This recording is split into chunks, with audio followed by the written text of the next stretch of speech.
You give Frost a message from me. This is Cultured Unmasked. I'm Madison Hawthorne with Golden Tree Publishing, and I'm here with Ray because Newman's MIA today. Yeah, miss you, bro. Wish you were here. Yep. See you next week. But what's going on, everybody? My name is Ray Youngblood, also known as Ray's Arts. I'm a digital art freelance illustrator. Where can I find you? You can find me on Instagram at Rays_arts, RAIZ_arts. You can find me on Twitter at Ray's Arts, Patreon Ray's Arts. I have a Redbubble site. Just type in Ray's Arts on the internet. You'll see me everywhere. Cool. Again, Madison with Golden Tree Publishing. You catch us at goldentreepublishing.com. All the handles are Golden Tree Publishing for Twitter, Facebook, and Instagram, and it's Golden Tree TV on YouTube. And you can check Newman out at CNewman216 on Instagram. I'll give him his plug since he's not here right now. But that's the only place you can find him on social media. But I guess we'll get right into it. Talk a little bit about anything you've seen since the last time. I think the last time we was before Christmas. So so there's been some things. Yeah. Ray, you want to go? I just finished Insecure. Show ended. Had the ending that I wanted it to have, so I'm super happy about that. I did some did you fan like art. that ending? Yeah, I did actually. Oh, man. So I've been a Lawrence fan since spoilers, but I've been a Lawrence fan since day one. I thought that my bro was done dirty, and the circumstances were messed up when they split apart, but Issa kind of caused those circumstances. Right. So they got back together, and I'm cool with it. Oh no, I wasn't talking about that. I'm just talking about how they did the last episode. I feel like they did the last episode. Like HBO was like, "Look, you guys are done after this season." And they're like, "Oh, we gotta hurry up and get all this stuff in." You know HBO. what I mean? If it were up to HBO, there would have been 3 more seasons. Issa was done. Right. Somebody was Yeah. done. And that's the vibe. That's the vibe I got at the end of the episode. It was like, why are you doing it? I didn't like that. As far as the story, I'm cool. Okay. Just the way it was presented, I was like, what is this? This is not, it doesn't fit any of the format of any of the other episodes. It's like, I guess they did the best they could with it. So I ended up rewatching the entire series because I work for myself, so why not? And I noticed there's a whole lot of callbacks from season 1 in that last episode, which is really cool. But Issa actually initially didn't want her and Lawrence to get back together. I don't know what the true ending was, but she ended up going back and changing the ending to allow basically the ending that we got, which I'm super thankful for. I was either hoping for an ending where she end up with Lawrence, or she'd end up by herself focusing on her worrying about her community outgrowth and all that stuff. So I'm happy we got the one ending. I think that the Nathan ending would have been trash just because on a fundamental level they just didn't work. But yeah, super happy about it. Did some fan art that did really, really well. That's dope. Yeah. I should have you asked me to bring it up. I should have brought it up. Check it out on Instagram. Check it out on his Instagram. Yeah. But it did really well. Brought in a whole bunch of new clients, which is amazing. And I did 2 pieces for the guy that plays Torian in the show. Okay, cool. So look forward to me posting those soon. I'm just waiting for him to post them first. Nice. But yeah, so saw Insecure.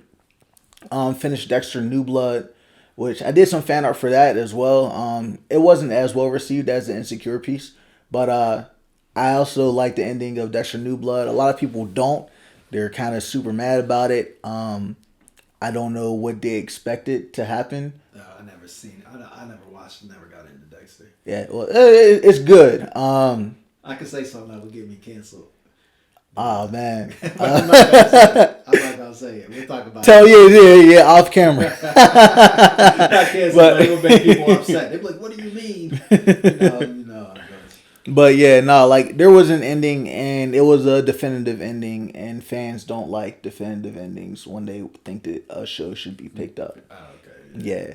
But as a writer, I understood the choices that they made, why they made the choices that they made, and I was okay with the overall ending.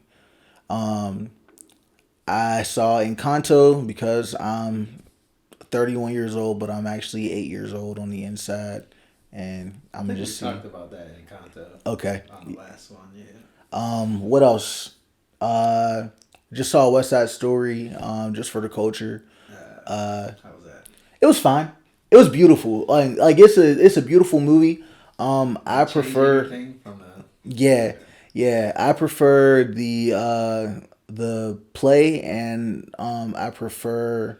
There was a movie of it that I watched in like 2002, 2001 that was really well done. So I really like that. But this was fine. The guy from Baby Driver can sing really well. I thought that they casted Maria really well. So like it was cool for what it was. I watched most of Arcane. I finished Jobless Reincarnation, which is like a great anime, and I feel like that's pretty much it. I've been working a lot, man. Yeah. Yes. I mean, that's a good amount of stuff. Yeah. How many episodes of Dexter did you watch? You know what I mean? And you watched the whole. You said you went back and watched the whole Insecure again. Yeah, That's a lot of yeah, content. I My did. friend. But you know what? I mean, like you know how I watch stuff. I don't actually like Yeah, stay you glued be to the working on yeah. stuff while you watching it. I'll be listening, but what you call it? Dexter's only 10 episodes. Okay. And I'm watching Power, but Power's not over yet. Okay. Yeah, Still never picked up Power. I don't have the. What is it? Showtime. yeah, it's Stars. Stars. Yeah, I yeah. don't have Stars. Um, I'll watch it one day. I think Power will be good for you to watch, not necessarily because like it's great TV. Like it's fine. It definitely like. I mean, I'm hooked. I like it. I'm not a huge What fan about of the Power Book. spin-offs?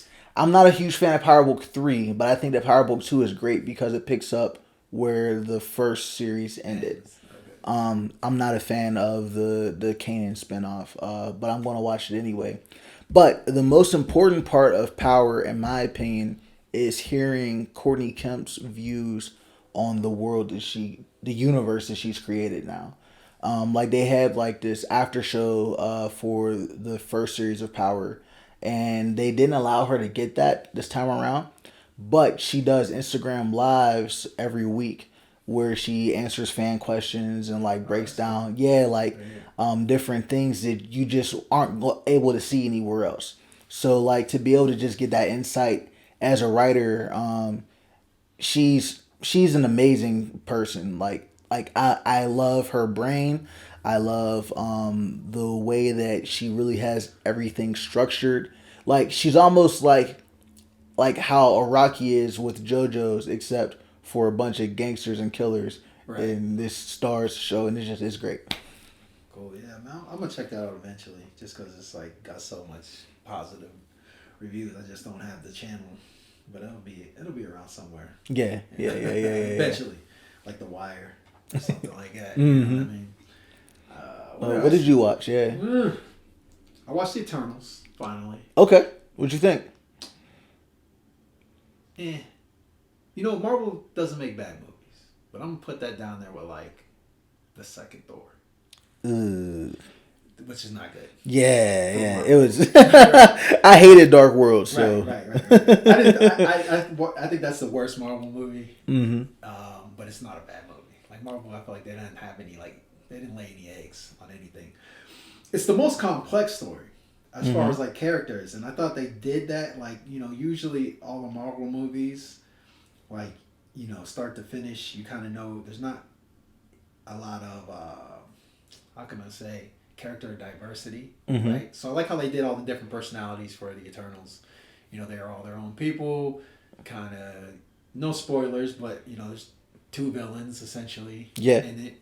And I liked all that, and it's like and then they touch on some like a lot of kind of existential questions and things like that. I thought all that was great. I just feel like they didn't put it together properly. Fair. Right? Like I feel like they had everything to make something that I would like love, but then they just couldn't piece it together. So it was alright.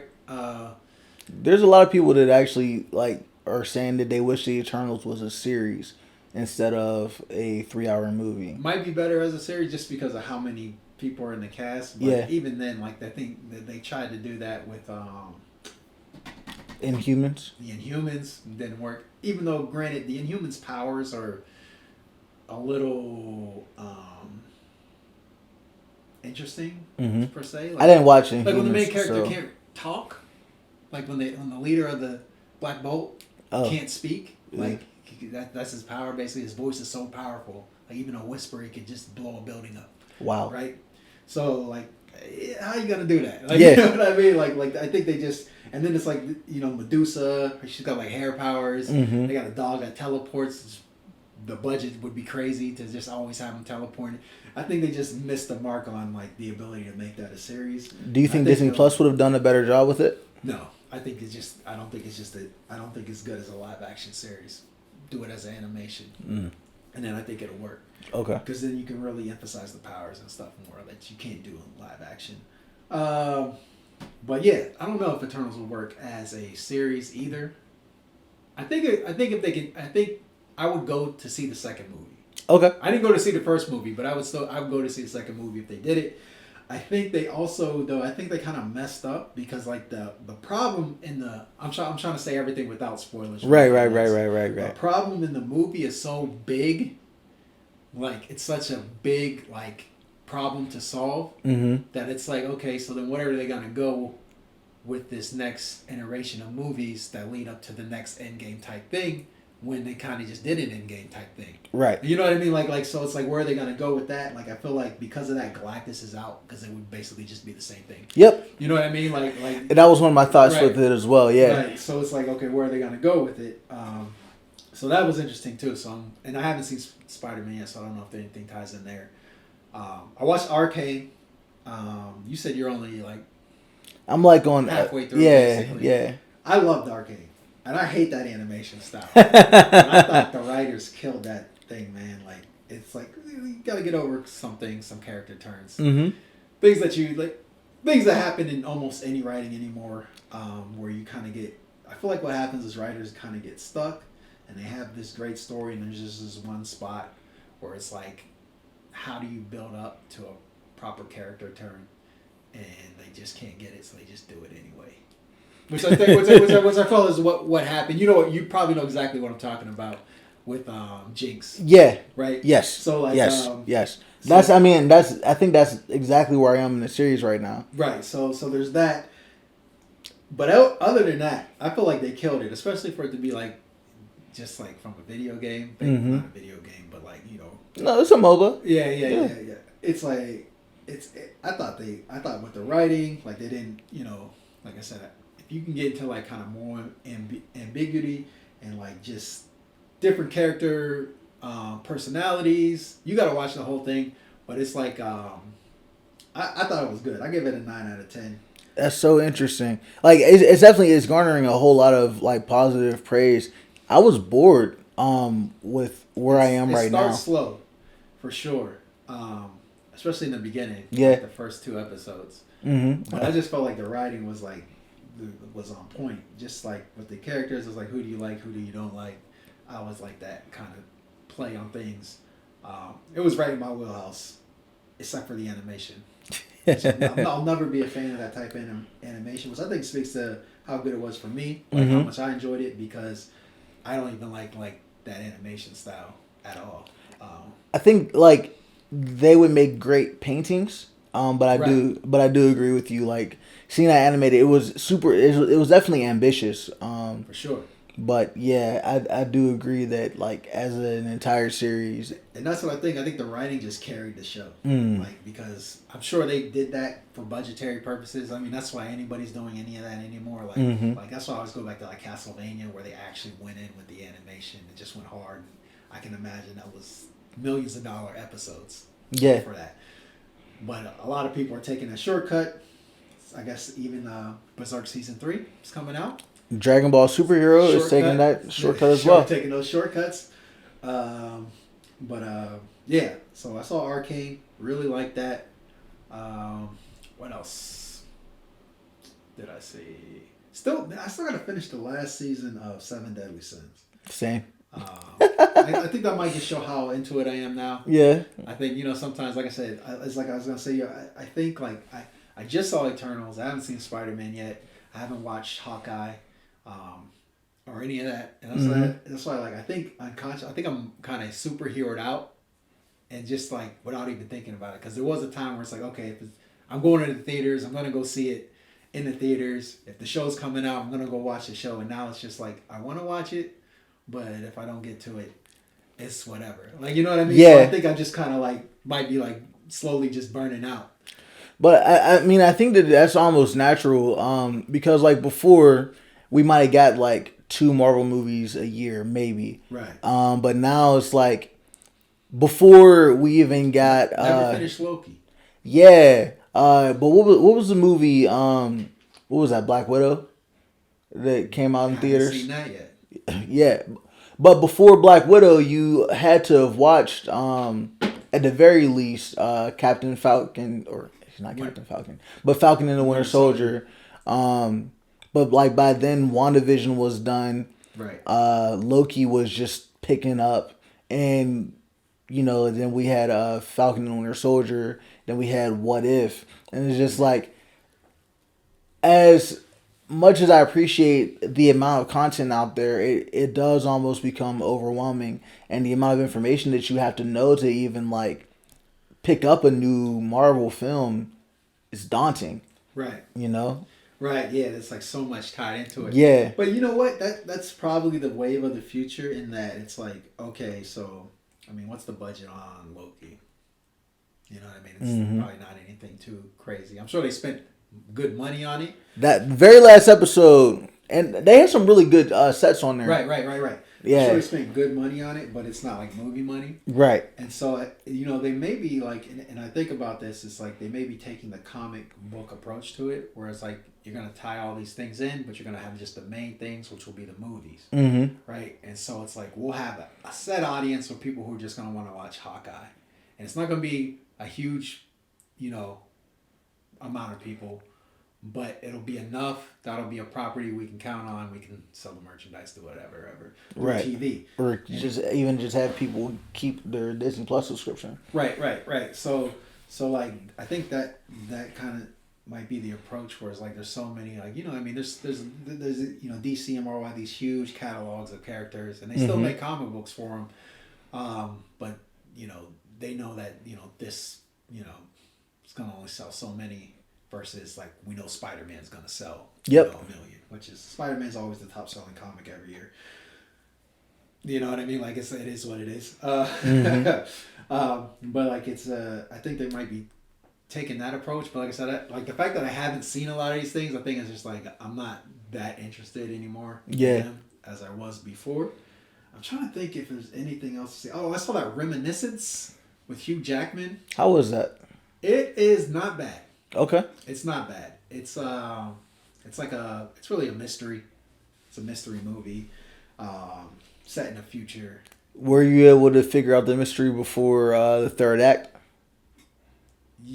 Some people probably. Well, I don't know if you can figure out the mystery per se, but you can kind of figure out what's happening, maybe by the third act, if you're like paying attention. Okay. But it's still good. Obviously the acting's good. Mm-hmm. And, it's like one of those dystopian style, not quite dystopian. It's like that futuristic setting where there's more like there's more have-nots than haves. Mm-hmm. Kind of that kind of layer to it. But it deals with like futuristic technology. But at the end of the day, those movies always come down to it's just people doing stuff, that they would do today. You know what I mean? Like that's how we're humans. So at the end of the day, it's like even if you're in the future, somebody's trying to pull one over on somebody in some way for money. Yep. You know what I mean? Like it doesn't matter what it is. What else did I see? Oh, The Matrix. I watched The Matrix, so I didn't go to the theaters for that. I went to the theaters for it. No way. No way. First off, there was no way I was going to go to it. Here's what I said, because I'm maybe like a couple podcasts ago, we talked about the trailer, which looked so awesome. Like, the trailer had me so excited. And so here's the thing. All right, you can stop now because spoilers. Because I just got spoilers. Okay. So fast forward about 60? 7 minutes forward from here. I don't know if it was an inside joke or if they were just being very literal when they did the thing where Keanu's making the game, and they're like, well, they said they're gonna make it without me. They asked me if I wanted to do it, and they said if I didn't do it, they're gonna make it without me, so I might as well be a part of it. And I wonder if that's literally what Warner Brothers said to them. That's a fact. And they were like, we don't want to make another Matrix, and look, we're gonna make one without this. Like, I mean, I might as well get paid. And put my own stamp on it. And if that's the case, I'm fine with every decision they make, because it's like, it sucks that you don't own your IP like that, and someone can just like, basically pimp it out. Mm-hmm. But with that said, it's not good. You know what it is? It's like they played the greatest hits. You know what I mean? Yep. Like that's basically what it was. It was like a rehash of the first one. It's basically the first. It was the first movie, but they just did it a little different. Yeah, yeah. I will say one thing that I liked about the movie. Well, two things. One, the movie is 2.5 hours for a 5-minute conversation with the analyst, and like that conversation was super dope. Like about the whole like controlling people with their emotions. Like I thought that was a really good monologue. I would have liked it a lot earlier, and I would have liked it like without the lackluster fight scenes, because like the fight scenes were super lackluster, right. Which is crazy to say that for a Matrix movie. But the one thing that I do appreciate is that like 4 movies later, I finally believe that Trinity and Neo like each other. I finally believe it. Their love story was always something that like never worked for me, because like the Oracle said that Trinity was gonna fall in love with the one, so therefore Neo has to be the one because she fell in love with him. But is he the one? Let's not do that here. We can go deep into it. That's why the first movies were so awesome, though. Right. For sure. But like their love seemed so bland, and I was just like, why though? That might be more because of Keanu Reeves acting. Fair, but I mean, Trinity didn't really sell being in love either. No side note though, I really enjoy Keanu Reeves movies, so that's no shot at Keanu Reeves. Yeah, I enjoy almost everything he's in, so it's all good. He's an awesome human being. I don't know why he picks up these stories though, bro. I hate John Wick. I don't care. You don't like it? Yeah, you're wild, dog. I hate John Wick. Bro, there's no story. Story needed. Why? Because of the fight scenes? Because it's cool to watch? Like, no, I don't care. I don't care. No story needed. Simple story. Get the action going. Crazy gunplay. Nice world built around them that a lot of people have now tried to copy and have failed miserably. How many assassins are there in the world, man? It's got to be a lot. All of New York was an assassin. No. And here's the thing: I've seen all of them. Not everybody's a killer. Some people are just runners. Man, you saw when they did that what you call it, that statue challenge in like the third movie where everybody was just everybody works for organization. Everybody. No. I hate those movies. I hate it, and I'm still. They're making another one. I know they're making it. They're making 4. They're making 4 more. I don't know if you knew that, but yeah, they're making 4 more John Wicks. We'll see about that. They're gonna get it because all the third one was getting a bit over the top. Well, everybody loves them because they felt like they gotta level up the action, so it's like we gotta do newer, better ways to kill people. But Keanu Reeves is an awesome dude. I think that he's fantastic. I think that all of his philanthropy stuff is incredible. You know, he donated 70% of his Matrix salary to different charities. I'm sure. Yeah, like he's got a lot of work. Yeah. Right now, I don't think he's hurting for money. But I do appreciate, that like he knows that his money like doesn't need to just necessarily be for him. I think that's super cool. Yeah. But yeah, nah. No John Wick. Anyway, The Matrix, not great. John Wick, great. I quit.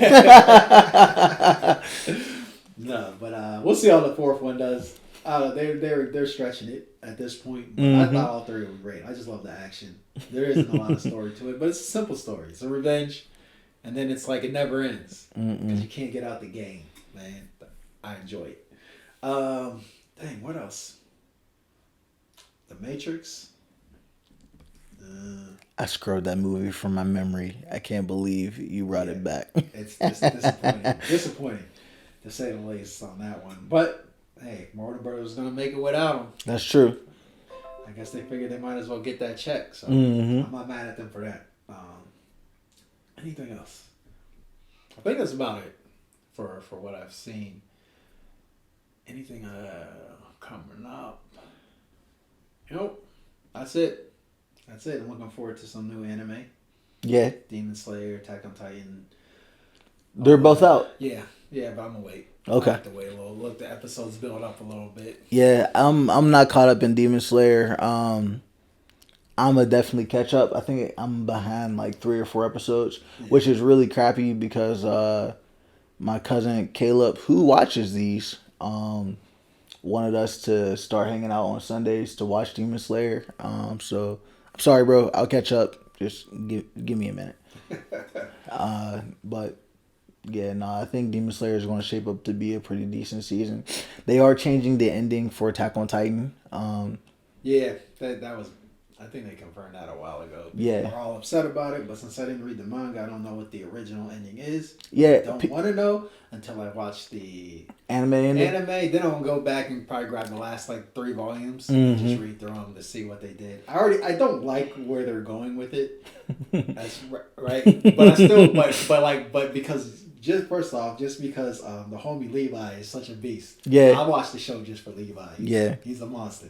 But we'll see. We'll see how they end it. I mean, like I said, people are upset. I don't know how it originally ended. So I'm hopeful, but I feel like sometimes as a writer, I was thinking about this earlier today. It's like, sometimes you're writing things and you're going through it with the characters, so you don't know how it's gonna end, and then you get to the ending and you're like, "Damn, how am I gonna end this?" Yeah. When you do read the manga's ending, let me know. There's a video that I want to send to you. It's like an hour long, and I can't remember who the guy is on YouTube, but it's really it takes the ending into perspective. I didn't care about the ending. Like, I didn't hate it, but also didn't love it either. I thought it was fine. Right. But like when you take the supplementary materials as well, like there's a Attack on Titan junior high manga that's like kind of set like in our reality, but there's things that kind of like occur in there that create context for the ending. Like, it's not required reading by any means necessary, but it definitely like takes you into the head of Aaron a bit better, which I thought was really interesting. So yeah, just check it out. What I don't appreciate about the Attack on Titan anime that's going on right now is that because people are pissed off about the ending, they're now review bombing like the anime right now in an attempt to try to get it canceled. The anime is great. I mean, I still enjoy it. I don't know. Like, even if you don't like, it's hard to stick the landing sometimes. Like, that's for sure. Like, especially when you have something that's like super great. Like a lot of anything that's long running, right? Like if we're going Japanese stuff, like, all right, I'm thinking like people that really stuck the landing on a great series and that's been long running. That's long running. Like, I think like Full Metal Alchemist, they stuck the landing. Lone Wolf and Cub stuck the landing. Like, I don't think Naruto stuck the landing. They kind of lost me at the Ninja War. If I'm being honest with Naruto, they lost me at the Ninja. It got too they trolled Neji. I don't know why they didn't have to kill him. No, there was no reason for that. He could have. I don't know why he didn't do the 360 joint and just knock all them damn things out of the way. Didn't make no sense. But I think what happened, that was around the time when Game of Thrones was super hot and everybody just was trying to kill main characters. because it was cool. Yeah, You know what and I like mean? I mean, like even the whole Madara conflict, like truthfully, and I love Kishimoto. I don't think he knew how to like get the boys to believably stop Madara. Right. So he had to figure out some type of like terrible, like goofy way to give them an enemy that they can face instead. Right. Which I didn't think was cool. I think Inuyasha actually stuck the landing for me personally. Yeah, I give him that. Yeah. I give him that. And I think they're doing a good job with Yashahime as well. I haven't watched that. I'm not. Season 1's not great. Season 2 is better because it's like season 1 rushed to give the girls their abilities and like make them be on par with a main character of an Inuyasha series. You got the homie Shishomaru up in there. Yes, there's a lot of Sesshomaru. He talks about as much as he did in the first one, so it's okay. But with this one, the pacing's a lot better, and I think that season 3 is going to end off really, really well. Season 3 is not confirmed, but you can kind of tell that they're gearing up to a decent season 3 that's going to give everybody like something that they like, and if they're going to do what I think they're going to do, I think it's going to be super cool, and it's going to be a nice conclusion to the Inuyasha saga. But then don't touch it after that. Right. Like, just leave it alone. yeah, like just let it die. Like please. I don't know what's up with our generation and like not letting things just be over, but I don't know that. I mean, everything's a reboot now, right? yeah. At the end of the day. So. Or a continuation, and it's just like, you know, like if a series ended 10, 15 years ago. Blame the fans. That's what they go see. That's true. Everybody wants a secure check. Yeah. Anymore. But yeah, I think that's it. This is about all I've seen. I think I want to talk a little bit about today about like putting your comics on platforms like Webtoons, Tapas, any type of Indie Planet, Black Sands. Most people probably don't even know about Black Sands. But Black Sands is out there. Check out that. I mean, they just had a Shark Tank episode. So, right. So there's some maybe more people. Yeah, there might be a bit of buzz going on with him. So like, the thing with that, so here's kind of my thoughts on it, just as an indie creator, with Webtoons and Tapas and those type sites. There's actually a lot of them. What was the one that Tezuka-con was on? The Tezuka contest. Oh man, I remember the contest, but Media One or One Media or something like that. Yeah, it was something like that. So it's the same platform, same Webtoon style type of deal. But my thoughts on that is like, so here's the thing: it's definitely better for if you're a person who's doing the whole series yourself. Mm-hmm. So like if it's just you, basically doing everything. Definitely better in that case. I think it's a little hard to coordinate. Medibang. Medibang or Media Bang or something. It was Medibang. Medibang. Yeah. Okay, yeah. So that's another one you can look at. But there's actually a lot of these platforms all kind of basically the same thing for the most part. Doesn't cost you anything to upload your comics or anything like that. So like I said, I think for any creators who are doing everything themselves, the format's different too. So like, I'm not a fan of the format because I like splash pages and things like that, and you just can't do it really there unless you want to make it really small, and then it kind of loses its effect. So like, I think one, if you're going to go that route before you get started and you think that that's going to be your bread and butter, I think that creators should intend to make their comic designed for that. So like, don't think of it in terms of a traditional comic when you're making it. Just make it for Webtoons. You know what I mean? Like the separated panels and do all that, because I think that it'll read better. But also like, if you're just putting that stuff up there too, like most people most people aren't going to be making any money off of those platforms. So like maybe if you promote your stuff and you get like you got millions of followers. Which happens, like especially if you go to Webtoons, you see they'll have their top creators. Those people make money. They make good money. Some of them make really good money. Some make okay money, and some of them, you get enough money. It's nice to have extra $500 $100,000 a month in your pocket. You know what I mean? Like as you do whatever. It's not bad, right? So you can make money that way, but it's tough to get up there. So really, it's in many ways, it's almost like you might as well like that's good to have it out there to promote yourself and things like that. But sometimes I feel like if the marketing, because they're not, most of these places, unless like you know somebody there, they're not going to be pushing your stuff for you. You know what I mean? You're kind of like you're thrown in there, just like anything, like just like if you publish a book on Amazon, you're in there, and now it's on you to kind of market it and whatever.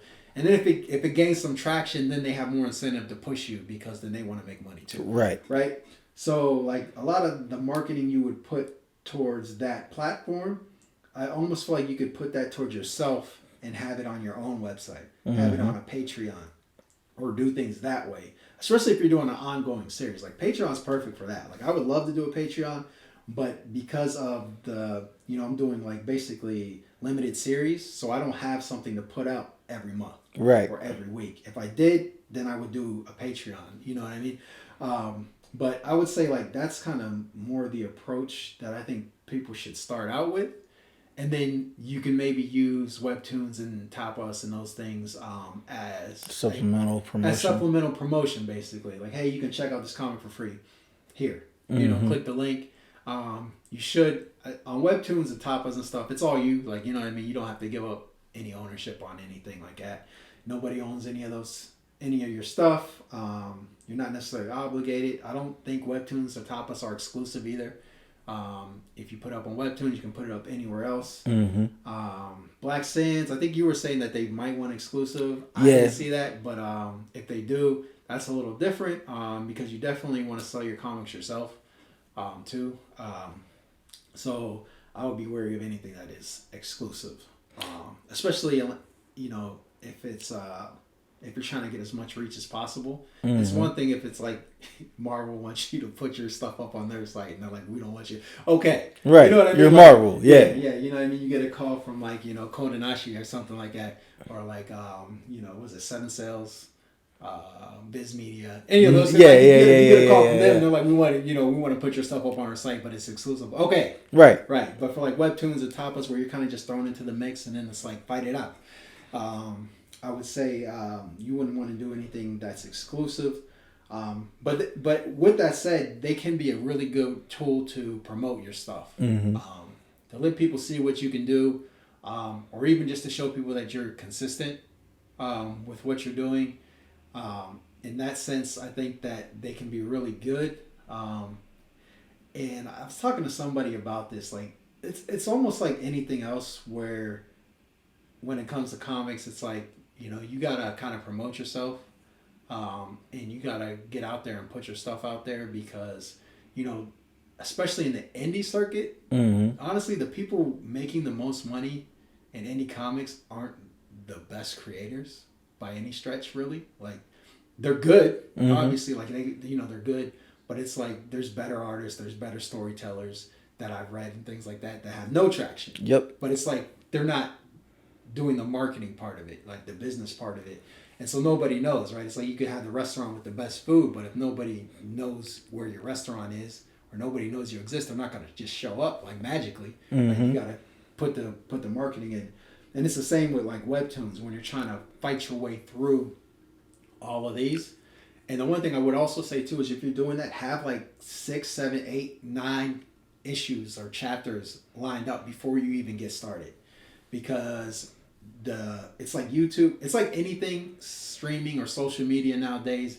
It's like if you're gone for a month, people read your stuff, and then you don't have anything new for a month on those platforms, then you're gonna be out of their mind because they're already moved on. There's literally thousands of other comics on that platform that they can read, and unless they really really loved your stuff, like they're not gonna come back to it. But if you're putting it out consistently, you have like every other week or, whatever your schedule is that you tell people on your, usually you can put like what the release dates are or release schedule is on like Webtoons and things like that. If you can do that consistently, then you have a better chance of the retention of people coming back to read it versus if you put like one thing out and then, 3 months later, you finally get into the groove of putting stuff out. But all those people that initially read it are kind of gone. Then it's almost like you got to restart the promotion over again. So those are things to think about as far as like Webtoons. You got anything like you want to add, like your thoughts on those type of platforms? Yeah. Maintaining your rights to your work is so important. So like I know that a lot of times, and like this isn't just with comics, but this is like with music or anything really where you're trying to just be a creative and get your stuff out there.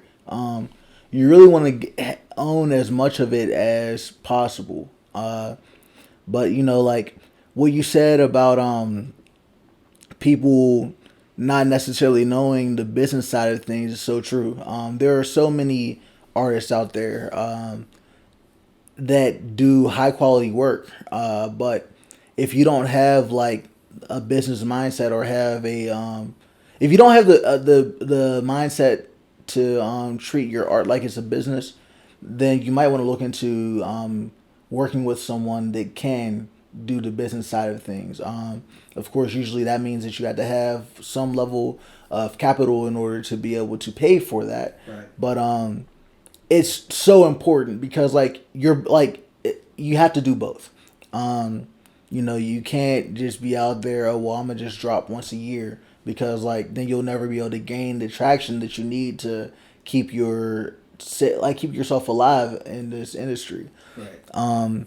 But at the same time, like you can't just be all about business to the point where your artwork suffers tremendously. So you really have to find a balance or find a team of people to be able to help you through those obstacles. But yeah, like maintaining as much ownership of your stuff is crucial because like a lot of these businesses, or all businesses, are about their bottom line at the end of the day. Right. Like you might be a great artist, a phenomenal artist with like the best story in the world. But if you're entrusting like your promotion and things like that to other companies and things like that, you may be important to them, you may not be. But they're important to themselves at the end of the day as well. So you have to take that into consideration before you do anything. Yeah, that's true. Just like almost what you said. Like I know there's a number of really small indie publishers, not like for like Webtoons. I'm talking about like actual publishers, comic publishers, who will if they like sign you or like publish your comic for you, and they see you're not promoting it yourself, and then it doesn't sell, they'll just drop you because like they're so small themselves. Like they want people that are going to be doing a lot of their own marketing. Right? So like there's a lot of smaller publishers out there they're trying to make money, so they're going to do marketing for you. But if they feel like they're doing all the lifting, they'll just drop you because it's like, okay, like it's not selling, and part of it is because you're not talking about your own project. So there's always that element to it. You should always be talking about what you're doing in some form or fashion, because you got to just let people know that you're doing it. Like, I mean, I don't know how else to put it. Like, if you're doing comics in your basement and you're not telling anyone about it, and then you have a full comic, and then you just put it out there and you don't say anything, like, you know how many comics are out there that somebody's just gonna stumble across yours and decide that they're gonna pay for it or read it. Right. Like, you kind of got to tell people to read it. Like, right. You know what I mean? Like, it is what it is. So like that's something to think about with the Webtoons. And if you're trying to make like money on those, you really got to like, I mean, the amount of like, if you're trying to make decent money on those, like you got to have those a million people when you drop every week are reading it. Like, think about that number. That's like a massive number. That's like that's what like Marvel Comics and DC's top comics sell a month. Yeah. Right? You know what I mean? Like that's like, there's a ton of Batman books out there that come out each month, and they might only move 250,000 units, 70,000 units, 60,000 units. So think about it, like you're as an independent person. The difference is nobody has to pay for your comic on that platform. So that gives you more access, right? So that's what they provide too, is that access, because it's, so as long as you have internet, you can read the comic, and there's no like really like walls or anything at least I know with Tapas and Webtoons, you don't even need an account to read the comics. Like you don't need to register or anything. You don't need to give them your email or anything like that. Which is another like I said, they kind of eliminate kind of barriers to entry. And the one thing about Webtoons too that I will say that I do like is they're so global. Mm-hmm. Like it's like you know what I mean. It's a global platform. So like you're if you get real popular, there's a good chance that the people who are really enjoying your comic aren't in the country that you're in. Right. So that's good as well. But at the same time, it's like I said at the beginning, I think one, it's better for people like if you're a team where you have an artist, you have a writer, you have a colorer. Mm-hmm. I think that's tough to coordinate for Webtoons and things like that. Like you got to have a really solid team. Maybe if it's like 3 best friends, then it works because you guys. But if it's like everything's work for hire or people you met through business transactions, I think it gets a little tough. Just because you got to coordinate, and then you got, like I said, you're gonna have success by staying on schedule. Mm-hmm. And it's the more pieces involved in making a comic, the harder it is to stay on schedule in general. Like I said, even the big publishers have deadline issues. Yep. Because they're just doing piecemeal work. Part of that might be because they're not paying their people enough.